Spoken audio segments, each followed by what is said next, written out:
Hello, Luxe Republic. I am still waiting for Barbie to get on, and so I thought I would do a few announcements before we get started, before we have her on.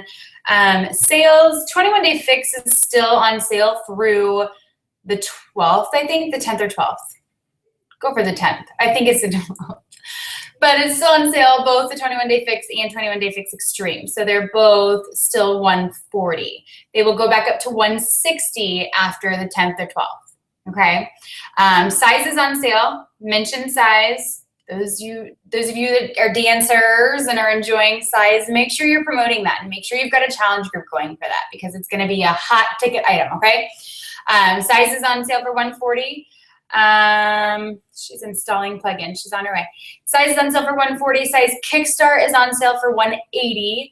And a 3-day refresh challenge pack is on sale for $140. 30-day refresh challenge pack is a great way to promote like a 21-day clean eating group or something like that, where they can do the 3-day refresh first and then have Shakeology. You can steal some meal plans from 21 Day Fix. So there's a ton of meal plans online that you can use to create a meal plan for people in your challenge group. Super easy. Copy, paste, right-click, save, upload it in your group. Super easy. Other than that, we had a freaking killer month in July. Let me tell you what. I am hoping that we are officially number 7 team after this, but we will see. Make Success Club a goal. You guys need to kill it in Success Club every single month. So make sure on your goal list that that's a priority for you. And she's on. She was busy being a product of the product. She was eating and working out. I just restarted Body Beast yesterday, and I'm already so hungry. Like, I was like, I have to eat. Yeah, I have never eaten so much, as much as I do whenever I lift. It's awesome. It's funny. So Barbie Kalev, is that how you pronounce it? Kalev. Kalev. Okay, I've been doing it wrong the entire time here. Barbie Kalev. So, Kalev. Yeah. Yes. 11-star diamond in her first CBC. She has 5 business centers total. 5. That's insane. That's huge. That means that she's gotten each to at least 2-star to be able to open another. She's been in the top 10 twice. Are you a founding coach? You're pretty close. I'm not. No? Gotta be close. Gotta be close to a founding coach. Millionaire Club. She has 4 other people on her team in Millionaires Club, which is amazing and huge. She was a $10,000 quarterly prize winner. You had a person at Summit actually was one of the finalists. Yeah, that was amazing. Brett and I were screaming, yelling, and cheering her on. It was fun to see her. And she's been elite every single year since she started as a coach, which has been 8 years now, right? You know what? They only started the elite thing maybe 2009. Okay. So yeah. So long story short, she's probably somebody that you guys want to talk to and listen to and take notes and soak in all of her little nuggets. So I'll let you do your little introduction, Barbie, and then we can go to questions whenever you're ready. So I'll meet with you. How many people are on? I don't know how this Google thing works. It's live, so people watch live, and it'll also be recorded right now. We have 12 people on right now. Okay, and who are they? Are they like your entire team? Is it your diamond? Our entire downline. So they cool. Coaches, emeralds, diamonds, anybody. Awesome. Well, there will be other people watching too. Awesome. Let's do this. I'm so happy to be on. And I don't know if you guys know, but Raina and I worked together on our Shakeology presentation. What's a phytonutrient? A what? No. A phytonutrient. What do the adaptogen herbs do? But anyway, it was so much fun to work with you. And you guys have truly, truly an amazing leader. So you're lucky. Okay, so I wanted to start out by just sharing my story with you. I was a guest speaker on a call yesterday, and I got super vulnerable, and I'm going to do it again. I think sometimes we get so used to telling our story that sometimes it becomes mechanical, but there's so many layers to our story and who we are. And I think sometimes too what happens, maybe it's already happened to you, Raina, where you become a star coach and everyone thinks that you've had it easy, and they forget where you really come from and what drove you to be this successful and to be at this point that you're hustling so that you and your team and your family can have the kind of life that they want. So really, I just wanted to share. Some of you guys may not even know who I am. You may have not even heard of my name, but I was invited last week to attend a Super Saturday in New York City, and it was in my hometown of Queens. And so it just brought back all these memories, and it was part of my story that I didn't forget, but I just hadn't been in touch with for a long time. So I was in Queens. I used to live in South America. I was 6 years old, and my brother was diagnosed with non-Hodgkin's lymphoma. And he was told, well, my mother was told, my parents were told that there was nothing that could be done and that there was no treatment. And my mother refused to accept that verdict, and she took my brother and went off to the United States to seek treatment. So she lived with some relatives for a little while during the treatment, and then she brought me over to the United States. And so that's how my life began. We went from living in a middle-class home with my dad and a dog and a cat to just being displaced. Hey, child. Being displaced and being in New York City in a tiny apartment. Eventually we moved to our own apartment. We were on public assistance since I was 6 years old, on welfare. And I just remember the shame of being poor, not even of being poor, but my mother using food stamps. And I don't know how many of you are from New York City, but when you're on public assistance, you get free lunch. So I used to have this card that my real last name, my maiden name, was ABAD. And so not only was I super poor and I got free lunch, but then on top of that, my last name started with A. So I was the first one online for everything. And I was the first one online for free lunch. And all the kids would make fun of me, that I was like the poorest one. So there was the shame of my mother having food stamps, and then just me feeling like I was so poor and I hated it. I remember when my mom used to shop, I would hide whenever it was time to pay. I would run outside and hide from her because I didn't want to be associated with the food stamps. So growing up, I would have this dream all the time. You know how sometimes you have recurring dreams? Like sometimes I still have dreams that I have a PhD, but that I have to take my exams again, or that I missed a class or something, right? Well, I used to have this recurring dream that we had another bedroom, because I have a brother, he's okay now, and my mother, but we lived in a tiny, tiny 1-bedroom apartment. And and I don't want my brother to see this, but I'm okay with it at the same time, because my brother was sick as a child, he got everything. And I had to be the one to sleep in the living room. I had one closet, and I didn't even have a closet. I had half a closet, and I wasn't allowed to use the rest. That's the part that makes me cry. Like the part where I wasn't even allowed to use the other half of the closet. Like my brother had the bedroom, I had the living room. Like if I wanted to do my homework or do my work, I had to go into the kitchen or the bathroom. I didn't have a space of my own. And so I would have this recurring dream where there was another bedroom. And I had this dream my entire childhood. And every single time I would wake up and I would see that it was just a dream, that I didn't have the 1 bedroom.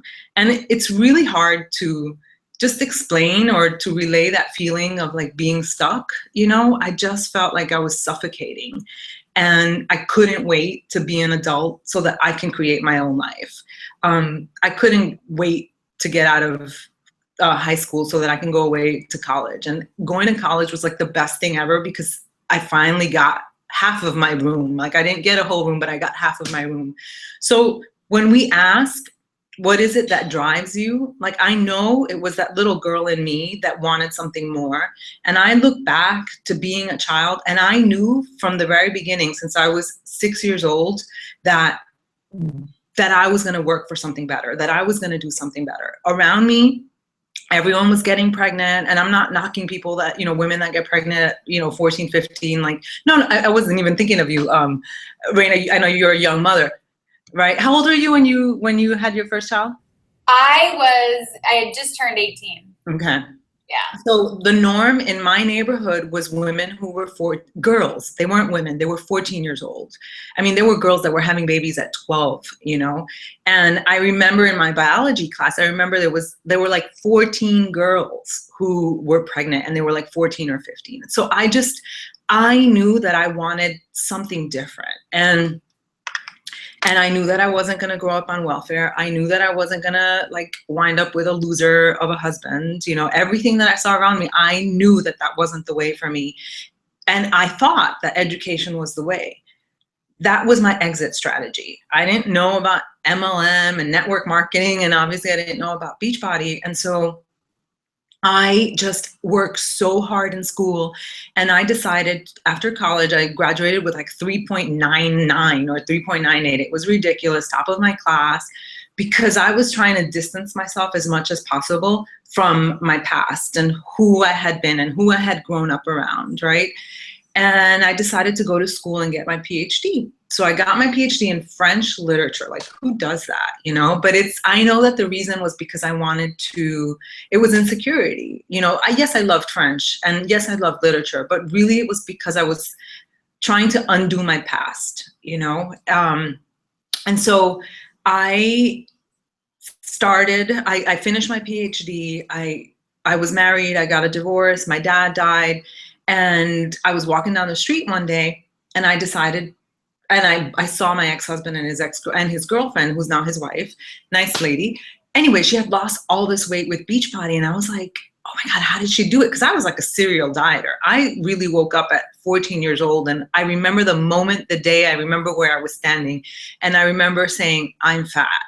And so from that moment on, you know, from 14, I'm 41 now, but from 14 to 33, I have probably tried everything, you know, diet pills, X-Slags, you name it, you know, freaking the Scarsdale diet, the tuna diet. I tried everything to lose weight. And I had all these issues too with body image. But anyway, I decided to try Slim in 6. I bought it, I did it.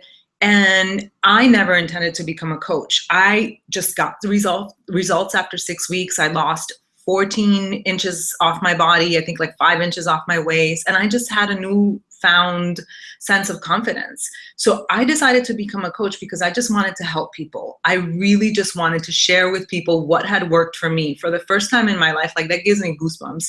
For the first time in my life, I felt like I knew the plan, I knew the way, you know, whereas before it was like, okay, eat 3 pounds of grapefruit, or, you know, don't eat at all. And then of course I would crash. I mean, I did all of that, and I felt like I had the answer, and I wanted to share it with anyone and everyone that would listen. So that was my motivation for coaching. And I decided that, that I wasn't gonna make any money. I was so against making money. I didn't want to make money because I thought that I would be taking something from people, you know, instead of, I mean, I had this poverty mentality, this poverty mindset, which I can't even understand. Like, what's the alternative? To make money and not help people? I wanted to make money and not help people? No, in my old poverty mentality, I wanted to help people and not make money. Like, it's so stupid now that I think about it, you know, but it was, I mean, it was part of my journey. And so I never would tell people about the coaching opportunity for my first year. I thought that it was a bad thing to make money. And so I didn't even try to make money. I would give everyone my discount, my 25% discount. I would tell all my friends about Beachbody, but give them my discount. And that's when I started with personal development. And I bought the book, The Success Principles, because again, I knew that I wanted to make a difference in this world. I knew that I wanted something different, but I didn't think, I remember telling my brother, I'm going to be like Oprah, you know, just, I'm going to make a difference like Oprah. And my brother was like, okay. But I wasn't thinking money wise, you know, and I just bought this book, The Success Principles.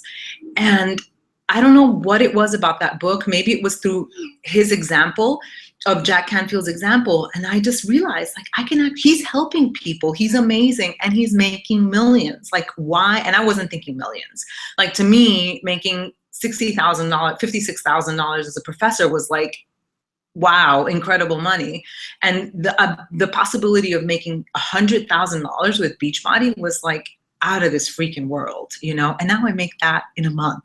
which is also out of this freaking world. But the reason that I was able to do that, to allow myself to succeed, was because of personal development. So when we talk, like, I got goosebumps all over my body right now. When we talk about the 3 vital behaviors, you know, invest 10 minutes a day. It's for real, guys. Like, even now, 8 years into coaching, having the success that I do, I am constantly doing my personal development, because now it's not about making more money. I mean, of course I want more money. Why not, right? But it's not about making more money. It's about, I was thinking about that in the shower today, like, what drives me? And for me, what drives me is, I don't know if it's strong enough for someone else or not, you know, if it's a big enough why, but for me is, I truly just want to be I want to achieve my potential. And that involves bringing other people to the top with me. So personal development is key. Anyway, I'm going to be quiet in a few minutes, but I had an aha moment when I was talking to another coach who was a police officer, and really, like, normal guy. And he said to me, he's like, Barbie, if I can do it, you can do it. I'm just a regular guy, and I'm making double what I make as a police officer, right? So I was thinking, okay, he's been a cop for a long time. He's probably making like $150,000.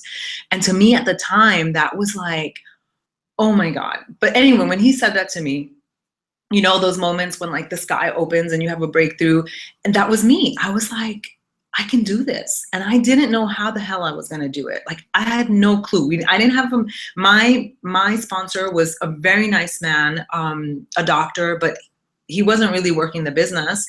You know, I didn't have a mentor. There weren't that many. I wasn't a founder. And so even though there was only like a 6-month difference between, or 8 months or something like that, difference between me and the founders, they were like gods to me, you know, like Tracy Morrow was like, whoa, you know? And so I really felt this distance, but at the same time, I would look at them and I'm like, if they can do it, I can do it. And so I figured it out. I don't know, looking back, I don't know how I did it. I don't know how I was able to produce all these, you know, diamonds and people who have had great success. And it's only in the past few years that I actually have a system in place, and that there's a strategy to my madness, you know, but I don't know what it was. But one thing that is certain was my belief in myself that I could do it.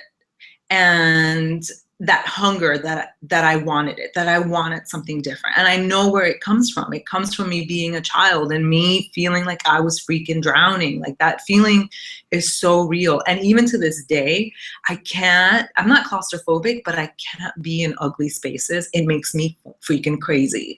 You know, like, seriously, like, our home is beautiful, like, it's open, and then we have so many windows, and I just feel like, oh my God, this is my safe haven, because growing up as a child, I really felt like I had no control. I was suffocating.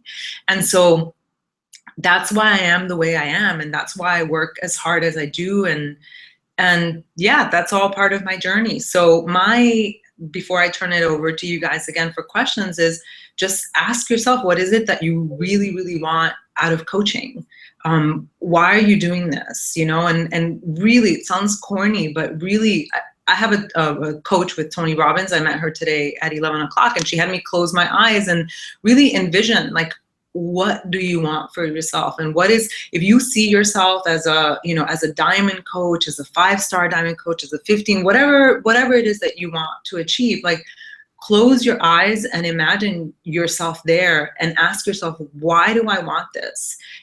And am I willing to pay the price? Because there's always a price that you have to pay for what you want. You know, and that price might be sleep. It might be, you know, not spending as much time with your kids right now so that they can have something later. I don't know what that price is for you, but I really, really encourage you to take the time and visualize every single day what you want, so that can push you to doing the things that you want to do. And I'm going to recommend a book, which I'm reading now, which is called The Power of Discipline. And I've read it, I've listened to it twice in the past few months, and now I'm reading it again just because it's so good. Many of you may have gone to Summit and maybe you're super excited, but that doesn't last. That excitement, I can tell you after 8 years, it's fading, you know. it's fading, not that it has faded. It goes in and out. You know, I can tell you, Sagi, my husband, he's not excited and motivated 100% of the time, but what he has is discipline. What I have is discipline. What Reina has is discipline. And so this book has been my savior this year. I went through like a slump, and now I'm like, I'm back and kicking butt again, you know, and it's because of this book that it made me wake up and say, Barbie, okay, you want all these things, but you're not willing to pay the price. You only want to work 20 hours, then you're only going to get 20 hours worth of results. And so now I'm working a little more, and I'm working a lot more, and I'm more focused, and I'm having fun, and I'm connected. And so it's going to be my best year ever. That's it. I have goosebumps. Yay! I really love that. Like, even to me, I'm just sitting here, you know, just like staring at you and listening and soaking it all in. And it even like, it's really helped. And I'm watching my notifications on my phone, and people are like 5 minutes in and I'm in tears already. And oh my God, I didn't know, you know, it's hard doing these calls because I can't see people's energy. So, and all I see is like my veins popping out of my neck. And I'm like, okay, that's bothering me. That's awesome.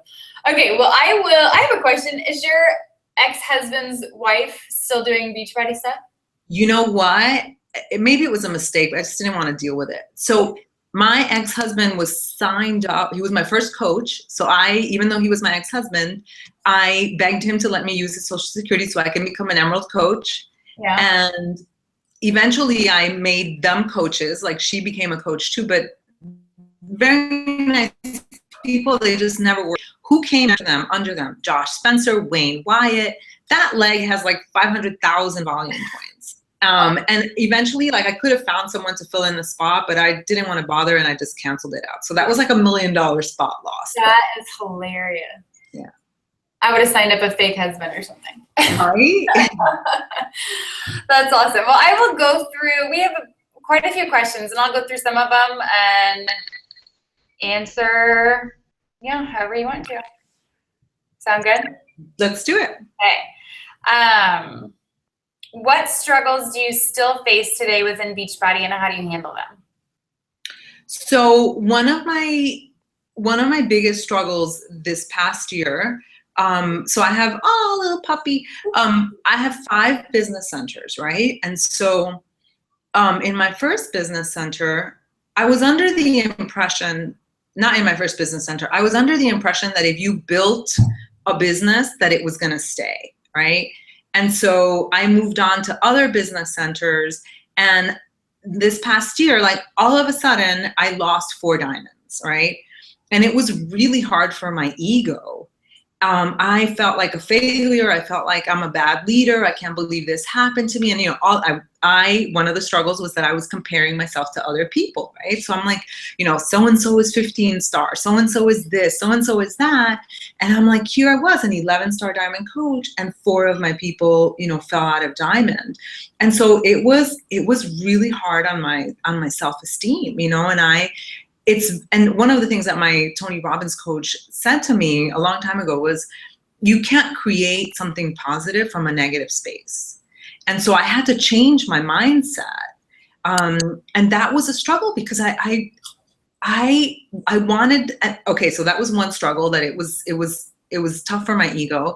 The second thing was that I was having this year, I was having a minimum, like, what's the minimum amount of work I have to do in order to get to 15-star and in order to do this?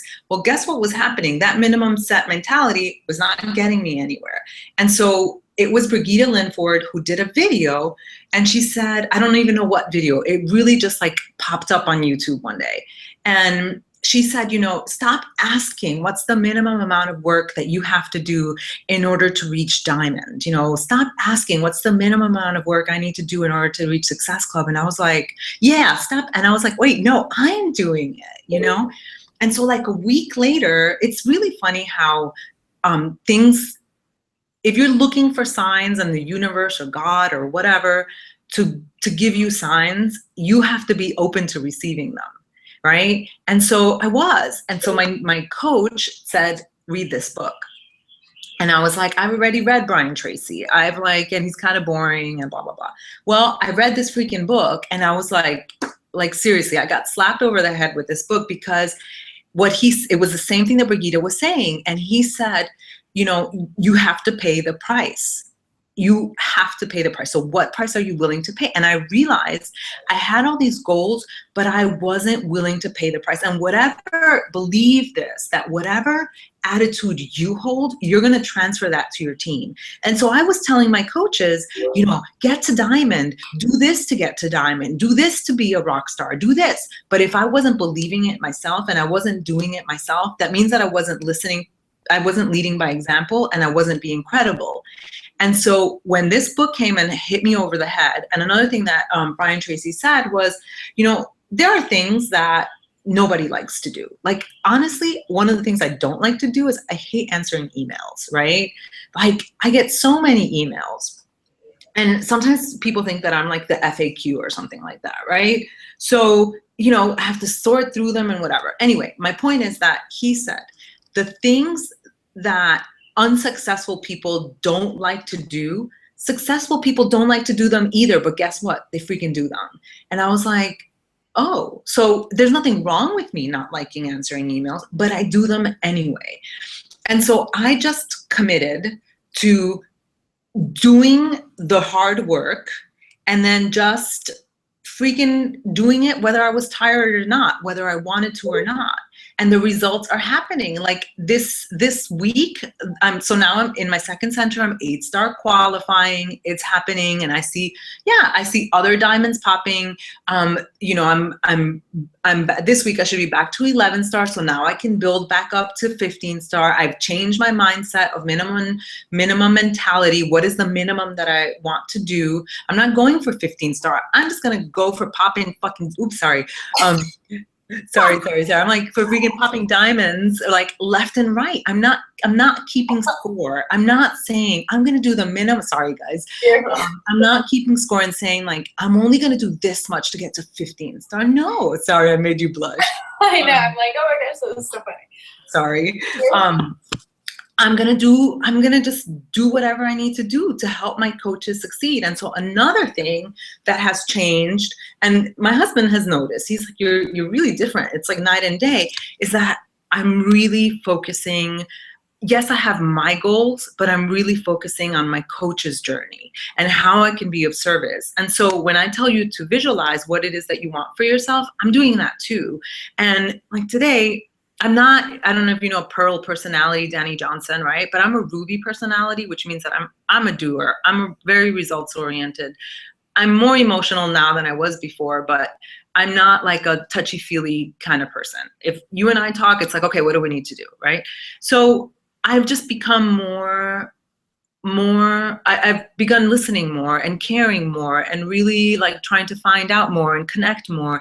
And that's made my role as a coach so much more fun, and people can see the difference. I mean, I get told all the time, like they can connect with me, you know, and maybe before they respected me, but now people like me, you know, and they, I mean, it sounds funny, right? Like people like me, but I think people like me more and they connect with me more, and it's just a better feeling. So that's a very long answer to your question of like, what are your struggles? But I think my point is that my struggles are maybe different than yours, right? Because, and yours, I mean, everyone on the call or listening to the recording, but I struggle with something every day, you know, and there are phases. It's 8 years that I've been a coach, and that has shifted over the years, you know? So, but it never ends. And that's a good thing. You know, Tony Robbins says, if you're not growing, you're dying. So I'm always growing. And always struggling with something. I love that. I think that answered like 8 different. I have a funny one. Somebody wants to know how many eggs do you guys go through in a week? A lot. So I just, right before the call, did I have eggs? No, I didn't have eggs. I just made 8 eggs, 1 yolk, some turkey, and then for breakfast, he has like 10 or 12, and I have like 4 to 6. So it's a lot of eggs. And no joke, every time we go to Whole Foods, it's like, oh, are you having a party? Are you baking? And I'm like, no, it's just the 2 of us. 20 cakes to make? I know, I don't know. but That's funny. it's a lot of eggs. Outside of the 3 vital behaviors, what are the top 5 things you do daily? Okay, so I know you don't think that I actually have a list in my head, right? But I'll tell you, okay, so I wake up. One of the first things, I start my posting, I'm working on my like page. So that's one thing that I'm consistent, rain or shine, whether I'm happy or sad, sick or not sick, I post on my like page, and I follow Sandy K's social media guidelines. And so I schedule my posts for the day. And I actually post 10 times, like 9-10 times a day. And so that's one thing that I do. That's the first thing that I do. I get that out of the way. Outside of the daily behavior of inviting, so I'm always inviting.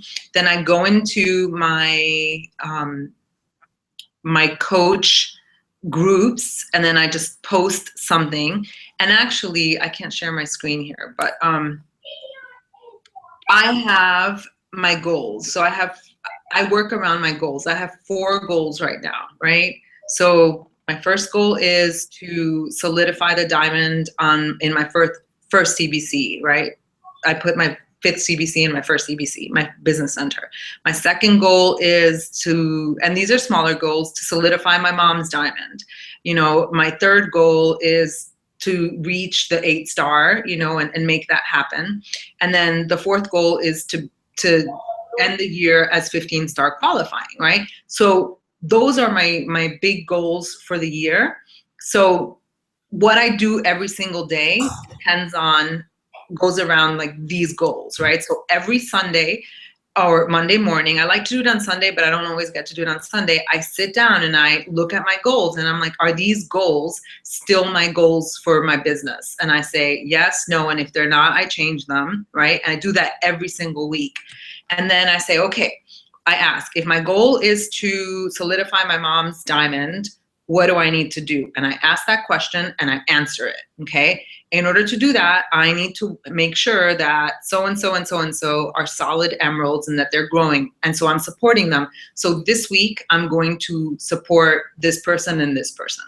Okay, the second goal is to make sure that I stay in 8-star, you know, qualification, and that I help my diamonds solidify. I think that was a mistake that I've made many years that I refuse to make anymore. It's like, okay, great, you're diamond, see ya, you know. Diamond is just a stepping stone. And so it's my responsibility as their coach. And of course it's their responsibility too, to keep growing. But if I want to be an 8-star diamond coach and not lose the qualification, then I need to work with them and I need to let them in on what I'm doing. And it's actually probably the first time that I messaged them last week and I said, guys, I've been supporting these coaches the whole time, right? Like, you know, the past year and a half or something. And I said, I never asked for anything, and you know you have my support. So I'm an 8-star qualifying. I want your help to attain this goal. Like, can we have a little group and have a call every week? So, and they're like, heck yeah, because you've been so supportive. And I think a mistake, like I'm always failing, right? I'm always making mistakes. I think one of the big mistakes that I made was that, you know, let's say I was 8-star qualifying, and then I didn't have that much contact with them. And then I'd ask them, hey, can you help me achieve my goal? You know, because then it's all about me. But I've been with my full heart, you know, like my heart has been in it. I've been supporting these coaches to diamond. I feel like we got there together. And so they don't feel like I'm asking them for something. You know, they want to be able to help me. So every Monday, I know for the next 2 weeks, we're meeting as a little group, the people that are helping me to stay 8-star. And I said, okay, help me there. And then I'm also helping you to solidify your diamond. So I know that that's planned for me during the week. Then my next goal, and this is the bigger one, is to hit 15-star qualifying by the end of the year. Because I lost so many diamonds, I have to replace a bunch of people, right? And so I have, you know, so-and-so that is, you know, this many coaches away from diamond, and this coach, and this is a brand new coach with potential. And so I have a list of how I need to work with each of those people. So in the end, because I have 4 different goals and 5 different business centers, I take all those. So my first goal, my second goal, my third goal, my 4th goal, and I prioritize what are the activities that I need to do for this week and what's going to move me forward this week towards my goal, and then I put it on paper and I actually map it out in terms of calls. And then my calendar it's pretty full, you know? And so I do that every single week. But I think what I have realized in the past few months is that my gift is my mentorship. And I think one of the reasons that I was stuck for a long time was because I was burnt out from so many calls. And what I was doing, another lesson, was that I was giving my time to everyone that wanted my time just because they said they wanted to be successful, but they didn't deserve my time, you know? And so I am totally okay with saying that to people. Like, I give my time to people who work for my time, and they have to achieve a certain level, success club, you know, for example, to deserve my time. And so sometimes people, you know, other people's emergencies are not my emergencies. Barbie, I need to speak to you this week. You know, can you chat? No, I can't actually. I'm pretty booked. But I mean, I'm really okay with saying that because it's my time. And in the end, my tank is empty and I have nothing to give. And so, you know, as selfish as it may sound, I have to ask myself, what are my priorities? You know, taking my coaches into consideration, but then I map out my schedule. And, you know, people have to be resourceful. If they can't see me this week, then they can see me next week, you know. And if I find that people, that I give people direction and that I spend my time with them and they don't follow through, then that's not my problem. You know, then you love people in your groups, but it doesn't mean that you are going to get one-on-one time with me. And that has been a really hard lesson that took me years to learn. And now I don't feel burnt out. I'm excited and I'm liking the people that I work with, you know, which is really important.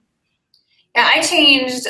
It's probably been in the last 6 months. I was doing getting started right calls with every single person, every single new coach. And so Brett and I sat down because I just got drained, like you said, and it was just exhausting.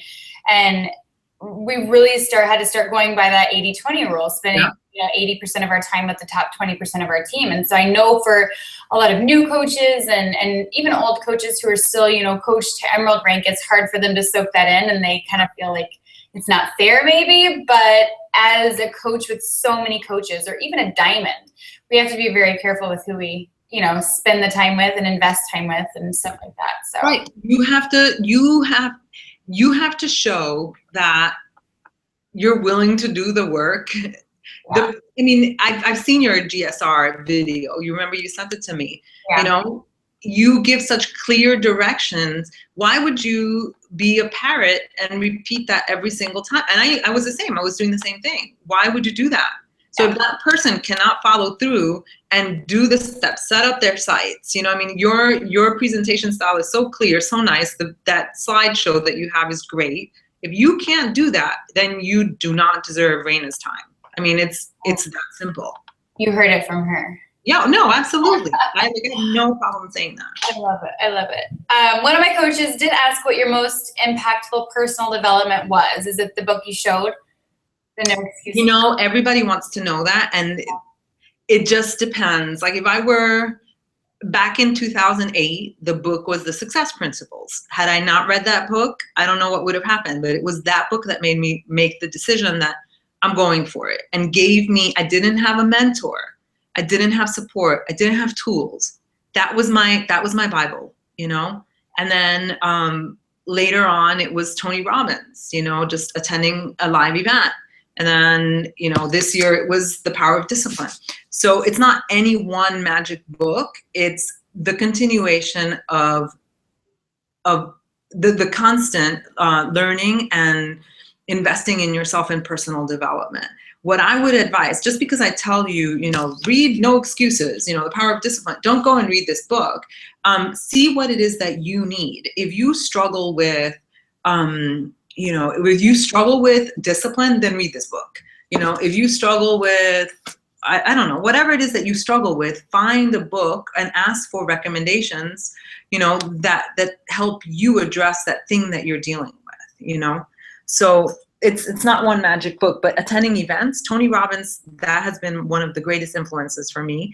And then on a personal level, and it's only in Texas, which is really too bad. It's called Pathways, but the website is createagreatlife.org, and it's amazing. But it's only in Dallas, and it's over 90 days, and that really kicked my butt and helped me become like who you see today. Just really honest, really real, and really in touch with myself. But I love it. yeah. How many more questions do you want to do? I don't care. We can stay on till 2. I mean, really, whatever you want. Okay. Some of these might be repetitive, I don't know. What do you do to set yourself apart from other coaches? Being as popular as you are, how do you appeal to the masses? I like, this might sound like BS, but I really don't think about other coaches. Yeah. Like, even though I've worked with you and we had a presentation, Reina, I only looked at your Facebook like once, and it was only yesterday, like 2 days ago, when we talked about you know, doing calls for each other, that I actually went and actually looked at your page, you know, and because I like you, and I don't really care what you're doing, you know, and so I think that's something that's very unique to me, because one of the things that when I was chosen to be for a CAB member, right, the coach advisory board, 1 out of 8 people, 8 people are chosen every 2 years. And so I said, why did you guys choose me to be on CAB? And they're like, because you do things pretty much like no one else. Like, you've built differently. You like, I don't really follow other people. Like, I just do my thing. So I think the key is to be authentic and to be yourself, right? I'm not like, Reina, you know, you're doing this, you're doing that, you're extremely successful, but I'm not you, you know? And so if you do look at other people, look to see what you think is working for them, and then you can apply it. Like, one of my coaches, our team members, not my PS coach, it is Amy Silverman. I'm not Amy. Like, she's amazing, but I'm not Amy. I can't be like Amy. I can't post pictures like Amy. I don't want to post workout pictures like Amy or like you, Reina. You know what I mean? It's, even though I'm married to the beast, I'm not constantly like, you know, talking about food and exercise. Like, it's not my thing. And so I'm not afraid to be myself. And so I think that sets me apart. And what was the other question? I would be taking pictures all day if you were in the background. What'd you say?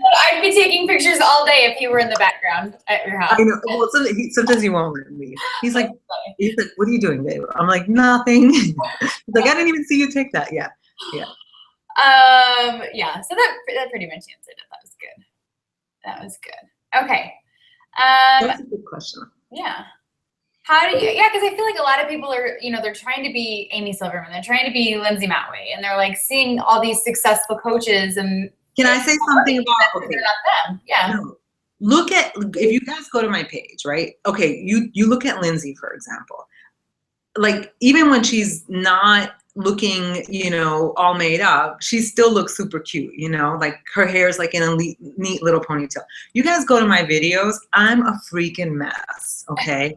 Like, I'm all over the place. I don't care. And I'm making videos, and you know what? There might be judgment, you know, like, oh my God, I don't care, right? But guess what? That's my brand. Like, that's part of my brand and who I am. And I never intended that to be the case, but I'm like, I have something to say. I'm going to make a video right now. I can't wait for my hair to be made up or for me to put makeup on. So I just do what I do.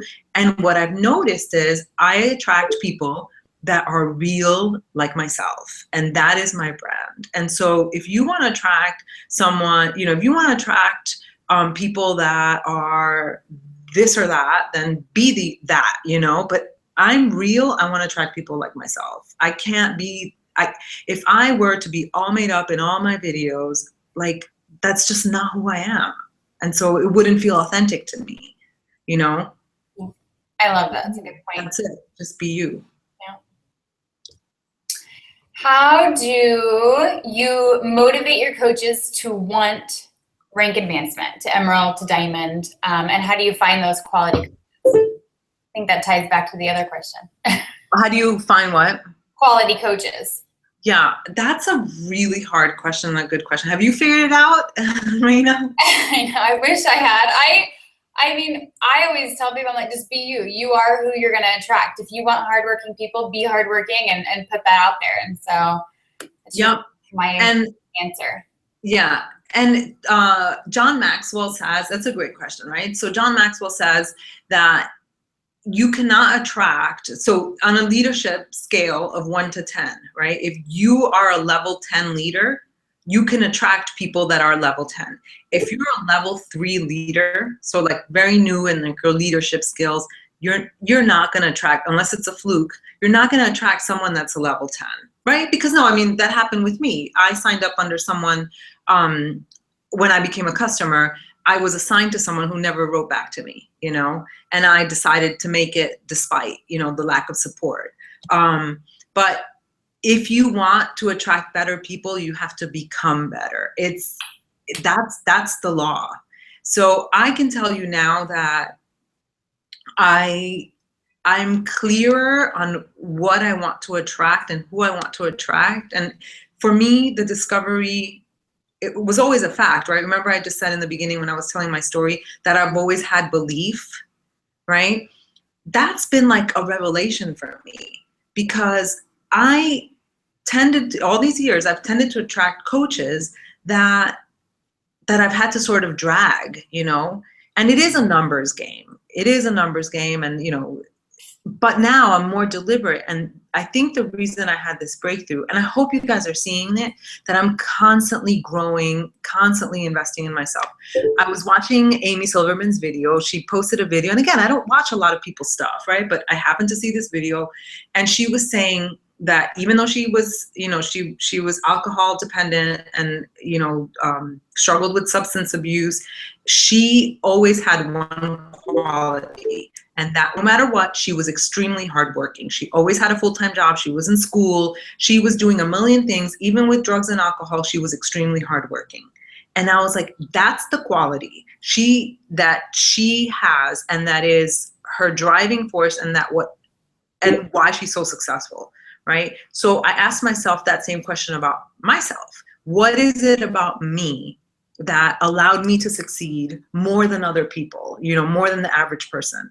And I realized like it was my belief. Like I believed I didn't know I was going to be successful in network marketing one day, but I believed without a shadow of a doubt that I was not going to be poor, that I was not going to repeat the cycle in which I grew up in. And so I was going to break that cycle. And so I believe that. And so now that I have the understanding of myself, and if you haven't done this exercise, it's just Google it. Katie Hefner has that exercise on branding. So Google that and then do the avatar. I was working on my avatar, and I realized my messaging and also Shalene's Marketing Impact Academy, my messaging has to be towards people who already believe in themselves, who want something more. Because what I think I was doing without realizing was that I was attracting people who wanted to be around my light, you know, and my goodness and how my awesomeness. But I'm exaggerating, but I'm not, you know, like people saw me as like a beacon of light, but I would attract people that were lazy, that didn't want to do the work, that were freaking complainers, and it would drive me crazy. And so, but that was my fault because I wasn't aware I wasn't aware of what I was attracting. And so now I'm very clear. If you go to my page, like really, I invite you guys to like go spend, you know, an hour on my page or 30 minutes and scroll down. I talk about work ethic. I talk about belief. I talk about, you know, being willing to do whatever it takes to get the things that you want, paying the price.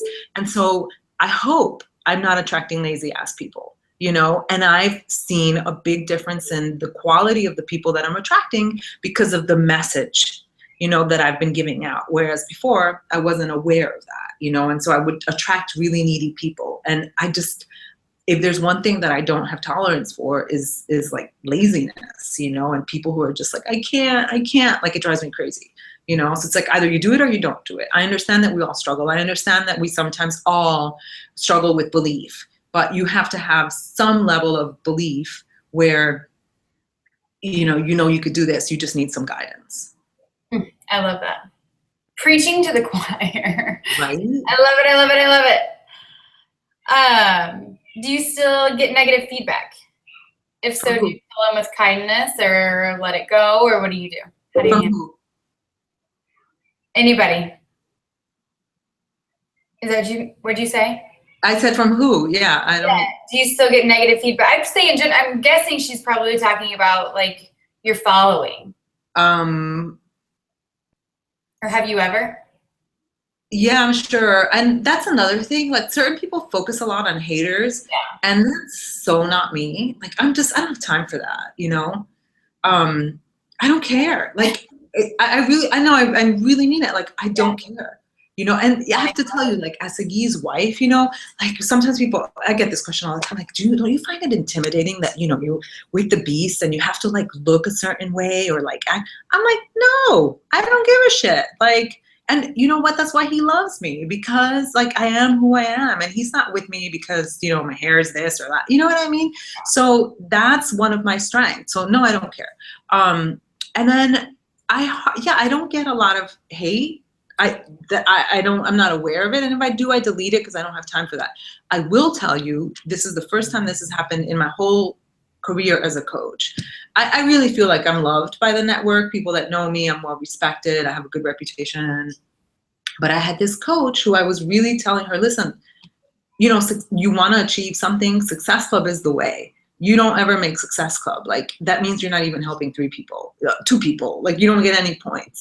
And this happened last year where, no, it was the first of the year, where I invited people to a John Maxwell call, and then John Maxwell pitched a paid year of calls. She was so upset with me that I tricked people and that I wasted her time and all this stuff. She started talking about me on Facebook. And I don't have tolerance for that. And then I said, what the heck's going on? And she said, you know, you're just so negative, you're toxic, and I'm getting rid of you, Barbie, because you're such a toxic person. And I was like, okay, great. So this was my diamond coach. It was a diamond coach. And so she blocked me, and that's it. So, you know, did it hurt my feelings? No, but it's kind of sad, you know? Did it make me sad? A little bit, but again, like one rotten apple can ruin the bunch. And so she blocked me. It was a blessing. Like I never denied her access to my groups, you know, and she got out of them. And I don't, and then I heard that she was bad mouthing me to other coaches. And so I reported her to compliance. So, you know, like, I just don't have time for that, but I will protect my reputation, you know, and I did tell her, listen, I don't have time for this, but what you're saying is false, and I have a reputation to protect. And you're not only messing with my reputation, you're messing with Sagi's reputation. So stop it before I sue you, you know? And that was the only drama that I've ever had in my 8 years. So, and that was it. And it made me feel icky, you know?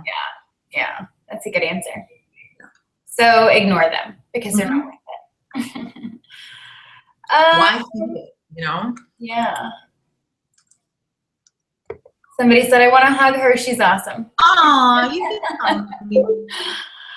And I'm wearing my pajamas, by the way. It's like, I took a shower, but I'm wearing pajamas. Oh, that's awesome. I'm like, I asked Vicky, I'm like, do we have to go out today? He's like, no. I'm like, okay, cool. Perfect. That's my life on a daily basis. Somebody said, let me read through it. I was at an event and heard you speak about your experience and resentment towards others working the business. What changed, and how did you know when it was time to change your brand? Oh, I remember. Okay, so when I began Beachbody, so the question was, I had to change my brand pretty much. And how did I know that it was time? I was 33 years old when I became a coach. I'm 41, which is crazy, right? And that all this time has passed. And so 33, I was single. I had never been in awesome shape, and all of a sudden I discovered this like awesome body. You know, seriously, like I was like, oh my God, I look amazing. And I, you know, I was constantly like, you know, posting stuff, and it's not me anymore. Like you won't, like once in a while I'll post a bikini picture, but the reason I'll do that is because I know that that's going to get me challenge pack sales and people want to see the results. But if you see people that are constantly posting selfies, don't hate on them for that. Like good for you, you know, because they're excited. Like, they're excited about their results. But my point is that, like, I was doing that a lot at 33, 34, 35 because I had never had a nice body before, you know? And at my age now, like, and it's not that I'm like an old fart or anything, but like, I'm over that, you know? I don't, that, like, I'm over that, number one. And number two, like, I'm 41. Like, I don't want to be posting pictures in a bikini all the time. You know what I mean? Like, I've outgrown that. So I had stopped doing that, but then I didn't know what I was, right? So part of it was the physical, right? The physical showing of my results. And then the second thing was that I had gone from being 33, a new coach, to being extremely driven, you know, to make my goal at the time, I don't remember, like, I knew that I wanted to make $1 million a year. And so my goal was to make $19,320 a week. That was my goal. And I was so freaking focused. I just wanted to be recognized as like top 10, and you're this, and you're awesome, and you're this, and you're, you know, I was so hungry for like recognition and to be the best and to be better than other people, right? And so when I was already making, you know, I had reached that goal. This was a few years ago. When I had reached that goal, I also stopped being driven by this desire to be better than other people. And so I really felt unfulfilled, you know, like I stopped, like, coaching wasn't as fun anymore. And I was just burnt out, and I was like, ugh, and I was stuck. I didn't know how to get unstuck. And so this is when I first met Sagi, and I was also having some health issues. And then I remember, like, we were living together, and I told him, I was like, okay, I need to tell him, like, I'm with the beast, and like, I'm not enjoying coaching, you know, like, that's bad. And I sat him down one morning, and I remember, and I said, babe, like, I don't feel passionate about being a coach. And he was like, I know. Like, I mean, it was obvious, you know, I was going through the mechanics. And he told me he had experienced the same thing, you know, when he was younger with personal training. Like, he wanted something more. And so that's why he decided to become a clinical nutritionist. But you go through that period of like dissatisfaction, which is a blessing because it means that it's time to grow some more, to, you know, making that shift. And so one of the things that I did was, again, it always falls back on personal development. I found something. I'm always searching for whatever my need is. I'm searching for it. And I stumbled upon, I don't even remember the name of the book right now, something about my niche and my brand. And I did this exercise. And then I realized, like, I went from being a 33-year-old girl who had never been fit to being someone that was fit. You know, my dream come true, to being very successful, to being in a relationship, to having my, you know, not feeling well, to feeling well, and having regained my health. And so it's 8 years of really having grown. And so when I did all these exercises to see what my brand was, I realized that I was a different person. I was 41 years old. I wasn't driven by the need to be, you know, better than other people anymore. What drives me and what I love is a life of balance, truly helping other people, empowering other people to become better, to chase their dreams, you know, and just my idea of health. Like, of course I want to look good, you know, and I want to be able to look good in a bikini, but at 41 years old, I don't want to be displaying myself constantly. And so when I post pictures, I'm trying to show that, like, I'm just trying to give people an impression of who I am that goes beyond my body, you know, and that doesn't even have to be in a bikini, you know, and I think I've done a good job of that. And so I knew it was time to change my brand because I stopped feeling authentic. I wasn't feeling, I was posting, but I was posting like the old me and not the new me. And it felt fake. I felt like I was living a lie. And I didn't even realize that was happening. So I would say, if I can give you a tip, is, you know, re-examine your brand, you know, every 6 months. Is this who I am? Is this who I'm becoming? And, you know, and change it if it's not. Make your brand who you want to be, you know? And I feel like I finally am who I want to be, you know, and I'm still growing. So I'm taking people along with me on the journey. But if you're not the awesome person that you want to be, then post like the awesome person that you want to be and continue to become that person, you know? Fake it till you make it. Yeah. Or like work towards it till you make it, you know, because you really can't fake it. But yeah. I love it. I love it. I love it. I love it. Do you have any closing thoughts or anything like that? I have notes taken. Oh, that's so cute. I'm so excited. This is awesome. I love doing this. And your eyebrows are great. Those are my closing thoughts. I'm like, they're so pretty. You're so funny. It's like the only thing I do during the day. I'm like, I'll color my eyebrows a little bit. And my lashes are already done. What is that? Those are fake lashes? They're like lash extensions, yeah. Oh, I was looking at them like, I wonder what kind of mascara she uses. I know. But I don't have to do anything. I can just kind of wake up and go. I need to do that. I did it a few months ago and they annoyed me and I kept picking on them. Yeah. And then I was too lazy to go back and get them done. And so I like attacked the oils in our kitchen and I was like trying to take it. It was a mess. It's like I get them done every 3 weeks and it's like my quiet time. So I just get to like sit there while she does it. Well, your eyebrows and lashes look fabulous. Thank you. So my closing comments are that, yeah, you have awesome lashes. And guys, just, I hope that you see from our time together, you know, I'm really just a normal, not normal, sorry that I cursed, person that, you know, that if I can do it, you can do it. It really just takes hustle and continual investment in yourself and in other people. Discipline. That's one of the takeaways I had from this is how, like, you listen to your story and everything you've been through and where you are now, and the only thing that sets you apart from anyone else is just the discipline that you have, and that's really important for people to hear, I think. And I wrote down that you have to pay the price, whether it's sleep or whatever it is. Like, that stuck with me, and so I think that's pretty cool. So ask yourself, and I've read that many times over the years, ask yourself, am I willing to pay the price? And the price is temporary, you guys, you know, like I love what I do now. I love what I do. I'm not working in the beginning. Yeah, I worked a lot, every waking moment, you know, but it was fun too. But now I'm working as much as I'm working because I'm having fun, you know, but I don't feel like I'm sacrificing anything anymore, you know? And that's freedom. And that's freedom. And yeah, that's freedom. And you hear Jim Rohn saying, and it sounds cliche, I could really talk forever with you guys, but you know, what's so awesome is who you become in the process. And that is a freedom that you can't put a price tag on that. That's not, you know, 20-something thousand dollars a week. No, I really honestly and truly like who I am and who I am becoming and the people that I'm around, you know. But the only reason I can be around Reina, she's not on my team, I'm not on her team, is because I've elevated myself to a certain level that you want to be around me and I want to be around you. So if you want awesome people in your life, you have to become awesome too, you know, and that's within your control. You're awesome, Reina. You're awesome.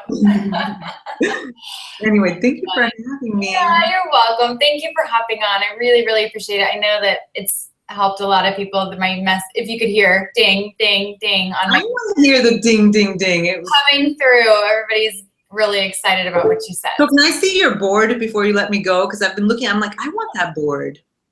It's just a chalkboard. Can you see it? Yeah. It's just a chalkboard. Is that what you're talking about? Yeah. Hold on. I want to see what your goals are. Yeah. So I do these I did it in January. So elite, 10 new PS diamonds. For the year. Mm-hmm. For the year. 3 elite coaches and 5 premier on my team. And then I wanted to get Brett's business to 5-star. Great. So yeah. What are your monthly goals? Monthly goals have definitely changed. Because you're going for top 10? It's the top 10, yeah. My initial goal we're 15 new coaches a month, each month having 5 new Success Club earners, 30 coaches at Success Club, 5 new Emeralds a month, and then 2 personal development books a month. Oh, cool. What are you reading right now? Sorry, I keep on. Nothing. How terrible is that? I just finished. I read, my favorite so far has been, I have a ton of favorites. The Carpenter, I read The Carpenter, which was really good. I've been reading a bunch of like business type oriented books, like Go for No and different things like that. But I'm kind of, like you said, I'm kind of stuck and I'm like, I don't know what's next. And I don't really know. I have so many goals going around in my head. It's exhausting. And so I don't even know where to start right now. So this really helped a lot. That's awesome. What do you feel like you need? Like, what's your, I feel like what I do you, need probably not even like, I was doing a bunch of like leadership books and stuff like that, but I feel like I need like a mental, like, it's going to be okay. And like walk myself through, you know, just going back and being calm. I'm very, my team probably knows this, but I'm very like all over the place right now. And so I don't even know. I don't even know. mm-hmm. Did I even answer the question? Probably not. I know. No, you did. No, I'm just thinking because I know what you mean. And I have, I mean, I know what you mean. When you're going for a top 10 and it's changed so much over the, you know, the last few years, the standards are like crazy. So you have so many things to do, you know? Yeah. So mine's all over the place. And we move in 8 days. So that's been exhausting. But yeah. So maybe for you, it's more like, you know, a 10-minute meditation. That could be your personal development. You know what I mean? Yeah. Just like a quiet time. Yeah. Right. Because you don't need more like how to recruit more coaches. For you, it's more like, how do I take a deep breath in this moment? Exactly. You know? Really, like, and I get it. Okay, love you. Bye-bye. All right. Thank you very, very much. I'll talk to you soon. Bye, everyone. Bye.